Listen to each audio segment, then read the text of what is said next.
नमस्कार प्यारे बच्चों। स्वागत है आपका आपकी अपनी यूट्यूब चैनल अरविंद बिरलान में।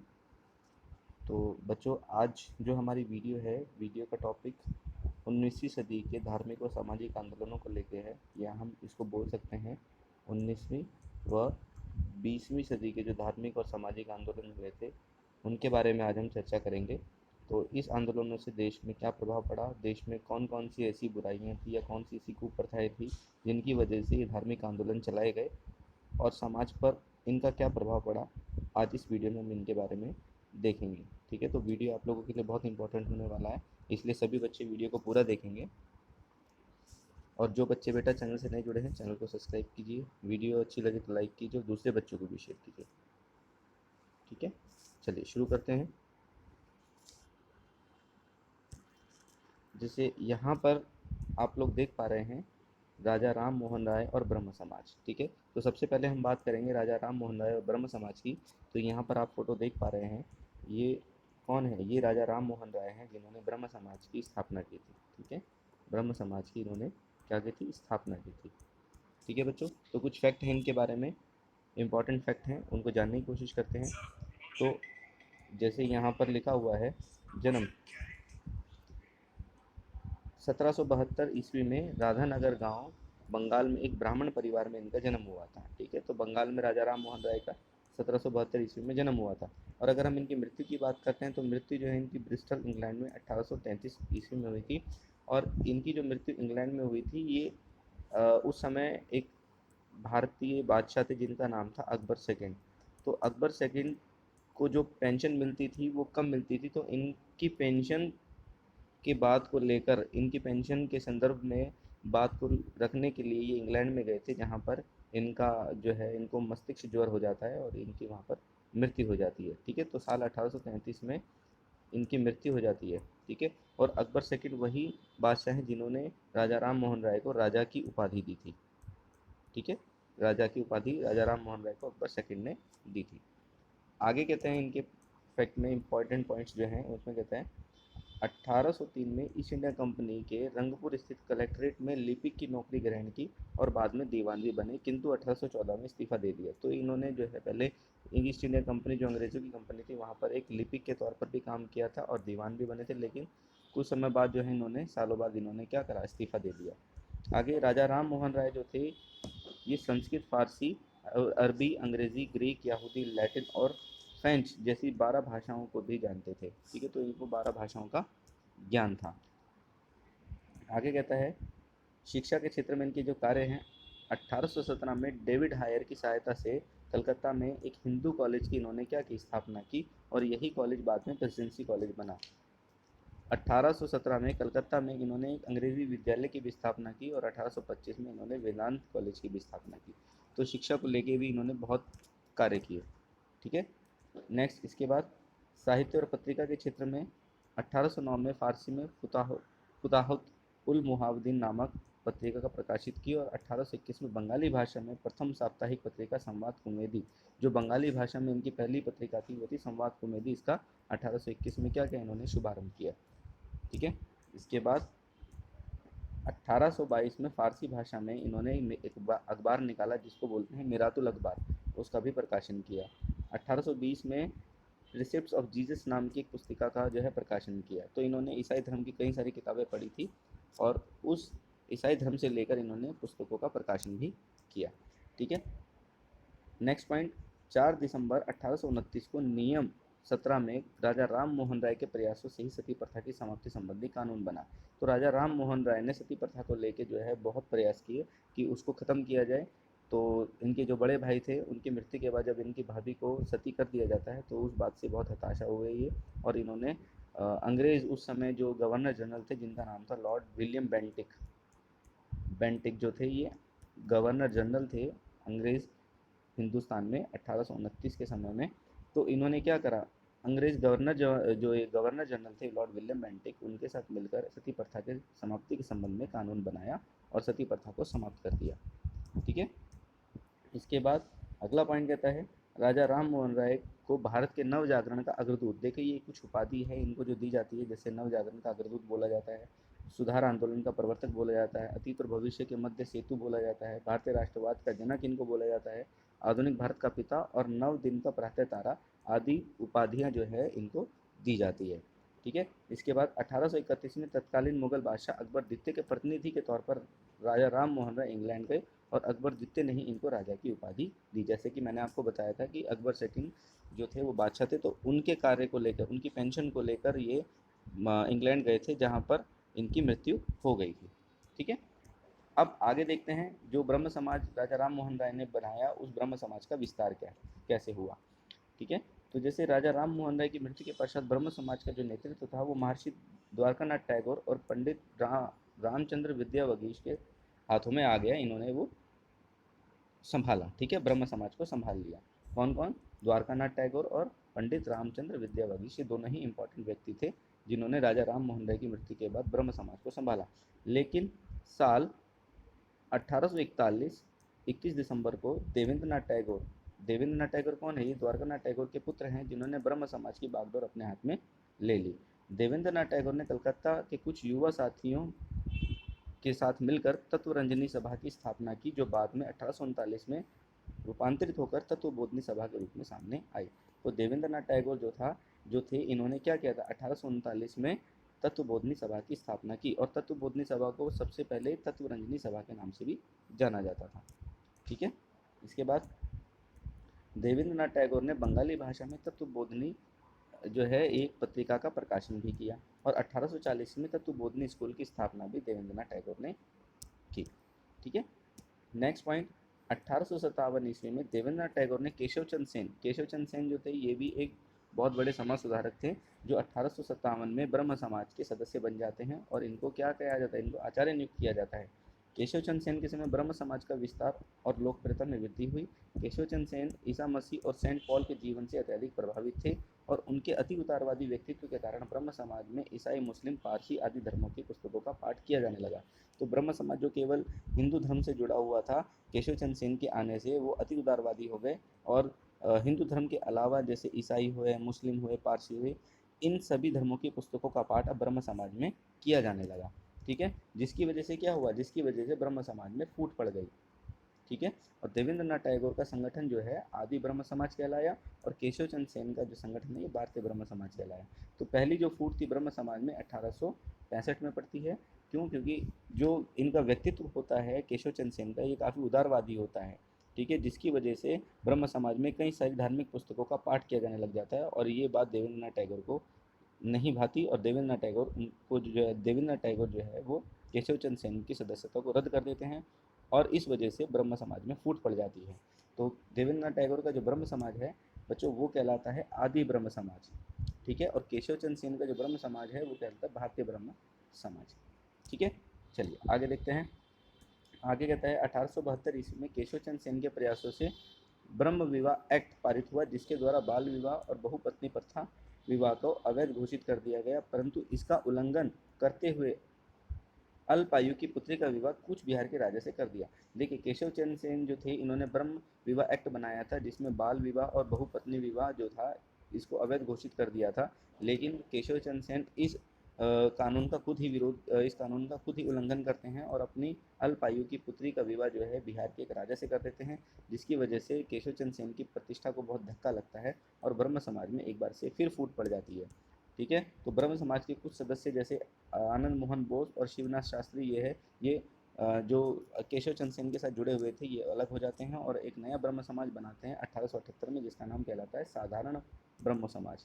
ठीक है। तो इस तरीके से ब्रह्म समाज में जो है फूट पड़ जाती है। तो ब्रह्म समाज में दो बार फूट पड़ती है, एक साल 1865 में और एक साल 1878 में। ठीक है बच्चों। चलिए आगे देखते हैं। आगे जो धार्मिक सुधार आंदोलनों में नाम आता है वो आता है वेद समाज का। ठीक है। वेद समाज क्या है? वेद समाज जो है इसे दक्षिण भारत का ब्रह्म समाज भी बोला जाता है। ठीक है। ठीक है बच्चों। तो इसके बारे में कुछ पॉइंट हैं, देखते हैं। केशव चंद सेन के प्रयासों से,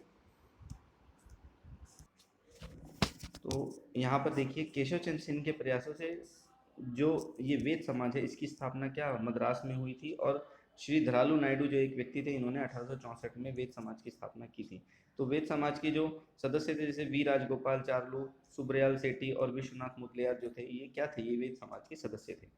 ठीक है बच्चों। इसके बाद कहता है आगे नेक्स्ट पॉइंट में 1871 ईस्वी में वेद समाज को श्री नायडू ने दक्षिण भारत का ब्रह्म समाज की भी संज्ञा प्रदान की।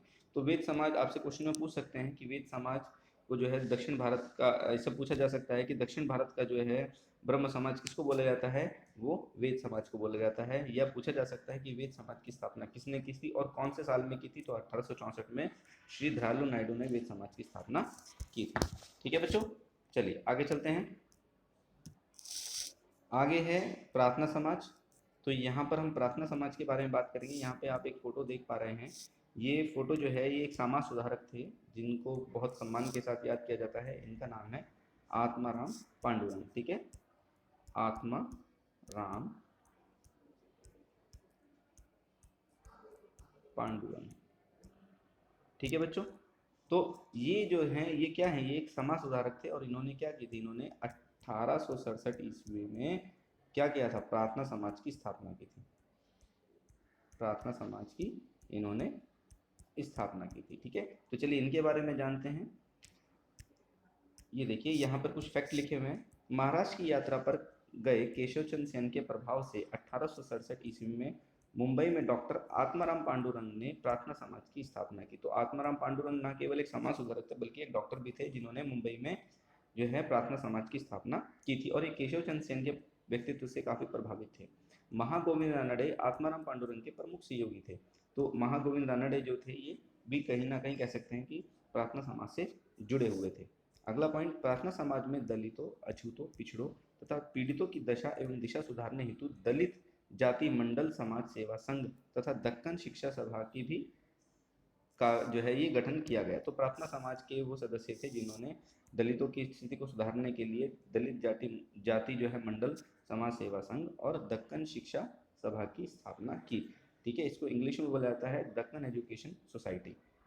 ठीक है बच्चों, आगे कहता है दक्कन शिक्षा सभा के दक्कन एजुकेशन सोसाइटी की स्थापना 1884 में महागोविंद रानडे ने की थी। तो दक्कन एजुकेशन सोसाइटी की स्थापना की अगर बात करते हैं तो महागोविंद रानडे जो वो व्यक्ति थे जिन्होंने 1884 में दक्कन एजुकेशन सोसाइटी की स्थापना की थी। ये भी इंपॉर्टेंट है, आपसे एग्जाम में पूछा जा सकता है। ठीक है, नेक्स्ट आगे कहता है 1871 में रानडे ने सार्वजनिक समाज की स्थापना की।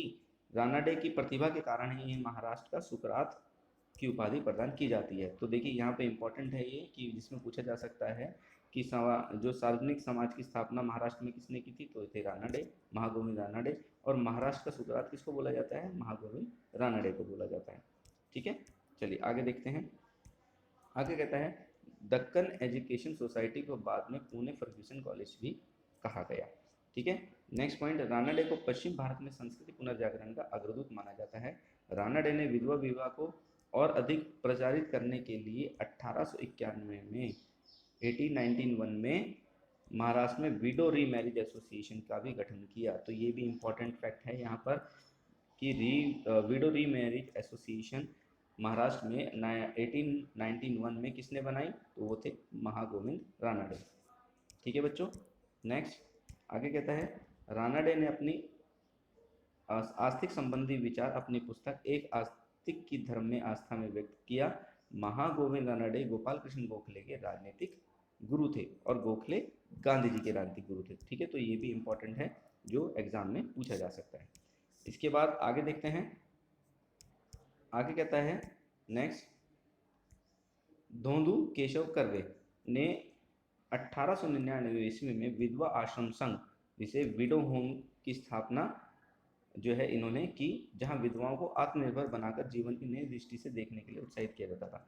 तो विधवा आश्रम संघ या विडो होम की स्थापना 1899 में किसने की, इनको धोंदू केशव कर्वे बोला जाता है और इनका शॉर्ट नेम है डी के कर्वे। इनको डी के कर्वे भी बोला जाता है, यानी धोंदू केशव कर्वे। तो इन्होंने 1899 में क्या किया, विधवा आश्रम संघ की स्थापना की, जहां पर विधवाओं को क्या किया जाता था, आत्मनिर्भर बनाया जाता था। नेक्स्ट, स्त्री शिक्षा के लिए श्री कर्वे ने 1916 में मुंबई में प्रथम भारतीय महिला विश्वविद्यालय की भी स्थापना की। ठीक है बच्चों, तो पहला जो है मुंबई में प्रथम भारतीय महिला विश्वविद्यालय जो है कहाँ पर स्थापित किया गया, मुंबई में किया गया 1816 में। और किसने किया, डी.के. कर्वे ने किया। ठीक है, चलिए आगे चलते हैं। अब हम बात करते हैं आर्य समाज की। ठीक है, ये हमारे सामने अब जो आ रहा है ये है आर्य समाज। ठीक है, जिसमें हम यहाँ एक फोटो देख पा रहे हैं, ये कौन है, ये स्वामी दयानंद सरस्वती हैं, दयानंद सरस्वती। ठीक है, तो ये कौन थे, ये भी एक बहुत बड़े समाज सुधारक थे जिन्होंने हिंदू धर्म में फैली बुराइयों को दूर करने की कोशिश की और काफ़ी हद तक इन्होंने उन बुराइयों को दूर भी किया। तो ये आज भी इतिहास में इनका नाम बड़े सम्मान से लिया जाता है कि ये हिंदू धर्म के बहुत बड़े समाज सुधारक थे। चलिए इनके बारे में कुछ फैक्ट हैं जिनको जानने की कोशिश करते हैं। तो जैसे पहला पॉइंट यहाँ पर दिया है, आर्य समाज के संस्थापक स्वामी दयानंद सरस्वती, इनका जन्म 12 फरवरी को 1824 में गुजरात में एक ब्राह्मण परिवार में हुआ था। इनके बचपन का नाम क्या था, मूलशंकर था। 1845 ईस्वी में 21 साल की अवस्था में स्वामी दयानंद सरस्वती ने क्या किया, अपना घर छोड़ दिया। और 1848 ईस्वी में इनकी मुलाकात जो है वो दांडी स्वामी पूर्णानंद से हुई, जिनसे उन्होंने संन्यास की शिक्षा लेकर दंड धारण किया। और दांडी स्वामी पूर्णानंद ने ही इन्हें स्वामी दयानंद सरस्वती का नाम दिया। तो पहले जो इनका नाम था वो मूल शंकर था, लेकिन दयानंद सरस्वती का नाम इनको किसने दिया, इनको नाम दिया स्वामी पूर्णानंद ने। ठीक है, और पूर्णानंद कौन थे, इनके सबसे पहले गुरु थे स्वामी दयानंद सरस्वती के। इसके बाद आगे कहता है 1861 में घूमते हुए स्वामी दयानंद मथुरा पहुंचे, जहां पर उनकी मुलाकात नेत्रहीन स्वामी विरजानंद से हुई, जिनसे स्वामी दयानंद को वेदों की दार्शनिक व्याख्या का ज्ञान प्राप्त हुआ और उनके शिष्य बन गए। तो स्वामी विरजानंद जो थे ये एक नेत्रहीन स्वामी थे जिन्होंने स्वामी दयानंद को क्या किया, वेदों की दार्शनिक व्याख्या का ज्ञान प्रदान किया और स्वामी दयानंद सरस्वती स्वामी विरजानंद के शिष्य बन गए। ठीक है, इसके बाद उन्होंने वेदों की ओर लौटों का नारा दिया और वे वेदों को भारत का आधार स्तंभ मानते थे। तो वेदों की और लौटों का नारा किसने दिया था, ये दिया था स्वामी दयानंद सरस्वती ने। ठीक है, स्वामी दयानंद सरस्वती ने वेदों की ओर लौटों का नारा दिया। ठीक है, और वह पहले ऐसे हिंदू सुधारक थे जिन्होंने बचाव के स्थान पर प्रहार की नीति अपनाई। 1863 में हिंदू धर्म के प्रचार के लिए आगरा में पाखंड खंडनी पताका जो है ये लहराई। इसके बाद 10 अप्रैल 1875 को बंबई में इन्होंने आर्य समाज की स्थापना की। 1877 में आर्य समाज का मुख्यालय बंबई से स्थानांतरित करके लाहौर बनाया गया, जिसके कारण उत्तर भारत में विशेषकर पंजाब और पश्चिम उत्तर प्रदेश में आंदोलन अधिक लोकप्रिय हो गया। तो ये यहाँ पर इंपॉर्टेंट है बेटा, जिसमें लिखा हुआ है 10 अप्रैल 1875 को बंबई में इन्होंने आर्य समाज की स्थापना की। ठीक है, आगे कहता है स्वामी दयानंद सरस्वती को 19वीं शताब्दी का जो है भारत के हिंदू लूथर किंग के नाम से भी जाना जाता है। ठीक है, आगे देखिए नेक्स्ट पॉइंट कहता है स्वामी दयानंद सरस्वती ने कर्मकांड, बाह्य आडंबर, मूर्ति पूजा, बहुदेवतावाद, ठीक है यहाँ पे क्या है, यहाँ है बहुदेववाद, बहुदेववाद, ठीक है, और अवतारवाद और तंत्र मंत्र का विरोध किया। तो ये जो इस तरह के जो कर्मकांड थे इसका स्वामी दयानंद सरस्वती जो है वो विरोध करते थे। सत्यार्थ प्रकाश जो है 1883 में के संस्करण में स्वामी जी ने लिखा कि कोई कितना ही कहे परंतु स्वदेशी राज्य सर्वोपरि होता है। तो सत्यार्थ प्रकाश जो है ये एक संस्करण था जिसको किसने लिखा था, स्वामी दयानंद सरस्वती ने लिखा था। तो आपसे पूछा जा सकता है कि सत्यार्थ प्रकाश किसका लेख है, ये स्वामी दयानंद सरस्वती का लेख है। 1882 में गायों की रक्षा के लिए गौरक्षणी समिति स्वामी दयानंद सरस्वती ने बनाई, परंतु 30 अक्टूबर 1883 को दिवाली के दिन इनका अजमेर में क्या हो गया, देहावसान हो गया, इनकी मृत्यु हो गई। ठीक है बच्चों, तो ये कुछ फैक्ट थे स्वामी दयानंद सरस्वती और आर्य समाज से संबंधित। आगे हम पढ़ते हैं रामकृष्ण मिशन के बारे में। ठीक है, तो यहाँ आप देख रहे हैं रामकृष्ण मिशन, यहाँ फोटो देख रहे हैं, ये रामकृष्ण मिशन का लोगो है। और ये कौन है, ये हैं एक बहुत बड़े समाज सुधारक आधुनिक भारत के, जिनको बोला जाता है, इनका जो नाम है इनको बोला जाता है स्वामी विवेकानंद। ठीक है, स्वामी विवेकानंद ये आधुनिक भारत के बहुत बड़े समाज सुधारक थे। ठीक है, जिन्होंने हिंदू धर्म को लेकर काफ़ी कुछ जो है बातें अपनी रखी। ठीक है, और हिंदू धर्म को जो है एक अलग पहचान दी। चलिए इनके बारे में पढ़ते हैं। रामकृष्ण मिशन की स्थापना स्वामी विवेकानंद ने नव हिंदूवाद का प्रतिनिधि माना जाता है। तो रामकृष्ण मिशन की स्थापना किसने की, स्वामी विवेकानंद ने की, और विवेकानंद जी को नव हिंदूवाद का प्रतिनिधि माना जाता है। इनके जो गुरु थे वो कौन थे, वो थे रामकृष्ण परमहंस, और इनकी याद में ही इन्होंने रामकृष्ण मिशन की स्थापना की थी। और रामकृष्ण मिशन की स्थापना जो है 1 मई 1897 को कलकत्ता के पास बारा नगर में की गई, लेकिन बाद में वेल्लूर में इसका मुख्यालय जो है वो ट्रांसफर कर दिया गया। ठीक है, तो स्थापना कहाँ पर हुई थी, स्थापना हुई थी बारा नगर में, लेकिन इसका मुख्यालय जो है वो बाद में बना दिया वेल्लूर। ठीक है। और 1897 को रामकृष्ण मिशन की स्थापना की गई। रामकृष्ण मिशन की स्थापना स्वामी विवेकानंद ने अपने गुरु रामकृष्ण परमहंस की याद में की। ठीक है, आगे देखते हैं। विवेकानंद जी का जो जन्म है वो 12 जनवरी 1863 को कलकत्ता में हुआ। तो 12 जनवरी 1863 को कलकत्ता में स्वामी विवेकानंद का जन्म हुआ, और 12 जनवरी को हम क्या मनाते हैं, हम राष्ट्रीय युवा दिवस मनाते हैं, राष्ट्रीय युवा दिवस मनाते हैं। ठीक है, राष्ट्रीय युवा दिवस किन के जन्मदिन की याद में मनाया जाता है, स्वामी विवेकानंद के जन्मदिन को लेकर राष्ट्रीय युवा दिवस मनाया जाता है। इनके बचपन का नाम नरेंद्र नाथ था। उन्होंने भारतीय दर्शन के साथ साथ पश्चिमी दर्शन को भी अध्ययन किया, और 1880 में रामकृष्ण परमहंस से इनकी प्रथम भेंट हुई, और वो शीघ्र ही रामकृष्ण परमहंस के क्या हो गए, शिष्य हो गए। आगे देखिए, आगे बताया गया है, राजस्थान में खेतड़ी रियासत के महाराजा कुंवर अजीत सिंह के सुझाव पर इन्होंने अपना नाम बदलकर विवेकानंद, और महाराज के खर्चे पर 1893 में अमेरिका के शिकागो शहर में आयोजित प्रथम विश्व धर्म सम्मेलन में हिंदू धर्म के प्रतिनिधि के रूप में भाग लिया।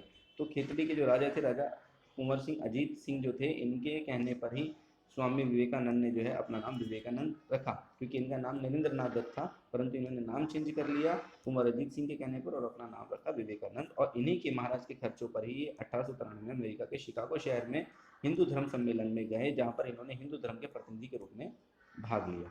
ठीक है, इसके बाद कहता है 1897 में स्वदेश वापस आने पर इन्होंने रामकृष्ण मिशन की स्थापना की। ठीक है, नेक्स्ट पॉइंट, 1899 में कलकत्ता के पास वेलूर में रामकृष्ण मिशन का मुख्यालय स्थापित किया गया, परंतु उसका दूसरा जो मुख्यालय था वो अल्मोड़ा के पास मायावती नामक स्थान पर बना। इसके बाद 1900 में इन्होंने पेरिस में आयोजित दूसरे धर्म सम्मेलन में भाग लिया। तो दो धर्म सम्मेलन हुए थे। ठीक है, एक हुआ था अमेरिका के शिकागो में, और एक हुआ था फ्रांस के पेरिस शहर में। ठीक है, तो इन दोनों धर्म सम्मेलनों में स्वामी विवेकानंद ने भाग लिया और हिंदू धर्म के प्रतिनिधि के रूप में वहाँ पर अपनी बात रखी। ठीक है, जब इन्होंने अपनी बात रखी तो जितने भी धर्म के लोग आए हुए थे वहाँ पर, उन लोगों ने इनकी बात को बहुत ध्यान से सुना और वो इनसे काफ़ी प्रभावित हुए। ठीक है, स्वामी विवेकानंद ने अपनी पुस्तक मैं समाजवादी हूँ के माध्यम से भारत के स्वर्ण वर्गों से अपने पद और सुविधाओं का परित्याग करते हुए निम्न वर्ग के साथ मिलकर जीने का आह्वान किया। तो स्वामी विवेकानंद जो थे, इनकी किताब है मैं समाजवादी हूँ। इस किताब के माध्यम से उन्होंने जो ऊंची जाति के जो लोग थे उनसे बोला कि आप अपने पद और सुविधाओं का परित्याग किए और जो निम्न वर्ग के लोग हैं उनके साथ जो है मिलकर काम कीजिए। परंतु 4 जुलाई 1902 को इनका कलकत्ता में क्या हुआ, देहावसान हो गया। ठीक है, देहावसान इनकी हो गया, इनकी मृत्यु हो गई। ठीक है बच्चों, परंतु आज भी जो है इनके किए गए जो कार्य है उनको याद किया जाता है, क्योंकि भारत में अगर हिंदू धर्म को पहचान बनाने का अगर श्रेय जाता है आधुनिक भारत में, तो वो स्वामी विवेकानंद को जाता है। और इन्होंने हिंदू धर्म में फैली ना केवल बुराई को दूर किया, बल्कि हिंदू धर्म की एक नई पहचान जो है लोगों के सामने रखी। ठीक है बच्चों, तो इस तरीके से यहाँ पर ये वीडियो कंप्लीट होती है। उम्मीद करता हूँ आपको पॉइंट्स समझ में आए होंगे, अच्छी लगी होगी, वीडियो आपको अच्छी लगी होगी। तो आप बच्चे अपने कमेंट में बताइए कि वीडियो आपको कैसी लगी। ठीक है बेटा, जो बच्चे चैनल से नए जुड़े हैं चैनल को सब्सक्राइब कीजिए, वीडियो कैसी लगी, और अगर अच्छी लगी तो लाइक ज़रूर कीजिए और दूसरे बच्चों को भी शेयर कीजिए। मिलेंगे फिर हम अगली वीडियो पे। Thank you.